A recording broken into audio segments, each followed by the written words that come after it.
मी मगाशी म्हटलं की जरांगे पाटलांच्या आंदोलनाची दिशा थोडी भरकटत चालली आहे.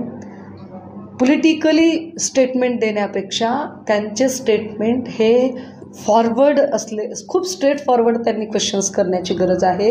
आणि स्ट्रेट फॉरवर्डमध्ये आरक्षण मिळू शकतं का, आणि मिळू शकतं तर कसं मिळू शकतं, आणि जर कसं मिळू शकतं तर त्याचा एकमेव मार्ग आहे घटनेच्या प्रकरण 3 मूलभूत हक्काशी संबंधित दुरुस्ती म्हणजे कलम 368 क, कलम 368 क म्हणजे स्पेशल मेजॉरिटी म्हणजे 272पेक्षा जास्त खासदारांचं बहुमत, आणि ते बहुमत भाजपाकडे आहे आणि भाजपाने ते द्यावं. राहिला प्रश्न 70 वर्षांचा, तर जरांगेंनी याचा विचार करावा की 70 वर्षात मराठा आरक्षणाची मागणी कधीही पुढे आलेली नव्हती. ती पुढे आलेली नव्हती. 1952चा इतिहास बघा. 52ला बाबासाहेबांनी ओबीसींचं कमिशन व्हावं असं म्हटलं होतं. 53ला आपल्याकडे कालेलकर कमिशन आलेलं होतं. कालेलकर कमिशनमध्ये 55ला त्याचा अहवाल आला. त्यावेळेला 3343 जातींचा समावेश त्यात केला होता. कालेलकर कमिशनच्या नंतर तो आयोग आला तसा गुंडाळला, कारण आयोगानेच कॉन्ट्राडिक्टरी खाली कन्क्ल्युजन मांडलेलं होतं की मी अध्यक्ष असलो तरी यांना आरक्षण द्यावंच या मताचा मी नाही. त्यामुळे तो आयोग आला तसा गेला होता. त्यानंतर पुलाखालून बरंच पाणी गेलं होतं. मग 77 ते 79च्या दरम्यान मोरारजी देसाई जेव्हा पंतप्रधान होते तेव्हा त्यांच्या काळामध्ये एक आयोग आला होता, तो बिंदेश्वरी प्रसाद मंडल आयोग. बिंदेश्वरी प्रसाद मंडल आयोगाने त्यावेळेला 3743 जाती म्हणजे आधीच्या आयोगापेक्षा 400 जास्त जाती मांडलेल्या होत्या. आणि मंडल आयोगाचं इम्प्लिमेंटेशन व्हावं म्हणून 92च्या नंतर जी आंदोलनं उभी राहिली होती त्या आंदोलनाला विरोध करणारे लोक कोण होते, जरांगेंनी त्याचाही अभ्यास करावा. कारण तेव्हा मंडलला विरोध करण्यामध्ये सगळ्यात मोठी आघाडी जर कोणी उघडली होती तर ती लालकृष्ण अडवाणी यांच्या नेतृत्वाखाली कमंडलूची रथयात्रा काढली होती. मला वाटतं इतिहास अभ्यासला पाहिजे.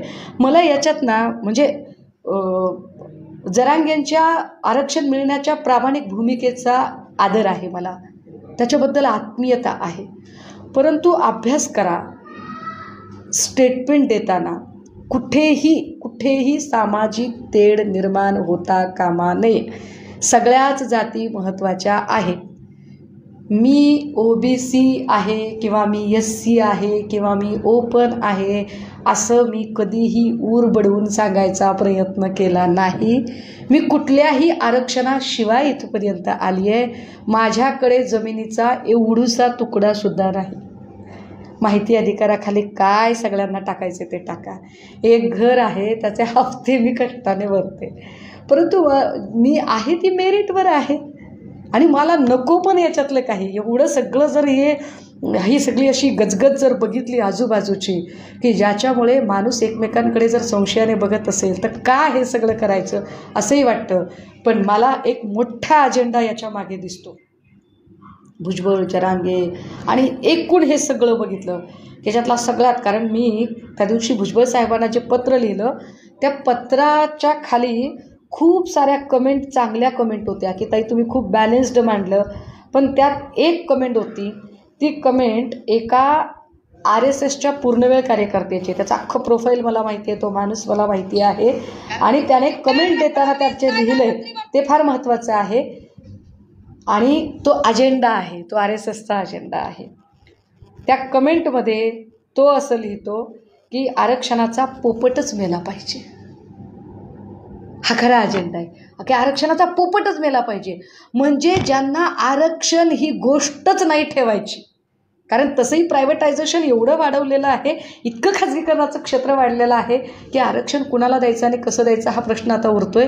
त्यामुळे भाजपाला एकूण जी डॉक्टर बाबासाहेब आंबेडकरांनी विचार करून स्टेट्स अँड मायनॉरिटीजमध्ये 1930ला भूमिका मांडली होती आणि जी 50ला छत्रपती राजर्षी शाहू यांनी अंमलात आणायचा प्रयत्न केला होता, आणि जे आपल्याकडे घटनेत ज्याचं अधिष्ठान आलेलं होतं की काही लोकांचे ज्यांचे जगण्याचे अधिकार नाकारलेले आहेत त्यांना प्रस्थापित व्यवस्थेमध्ये त्यांना स्थान मिळालं पाहिजे, हे जे काही सांगितलेलं होतं याचा विचार करता मला वाटतं की त्यांना ते आरक्षणच नको आहे आणि म्हणून हे सगळ्या गोष्टी होत आहेत.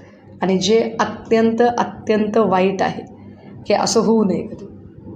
आणि याच्या मागे कोण वाटते तुम्हाला, जरांगे पाटलाच्या मागे आणि नाही, मला असं मला याच्यात काही असे स्टेटमेंट करण्यामध्ये काही इंटरेस्ट नाही आहे आणि मी करू नये.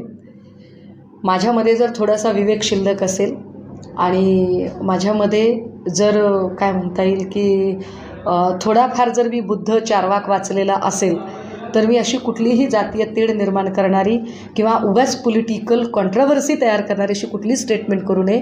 कारण मी वारंवार सांगते, माझ्यासाठी मी पॉलिटिकली करेक्ट असण्यापेक्षासुद्धा मी सोशली करेक्ट असणं जास्त महत्त्वाचं आहे. उगाच राजकीय पुढारपण गाजवण्यापेक्षा सामाजिक विण जपणं ही माझी पहिली जबाबदारी आहे.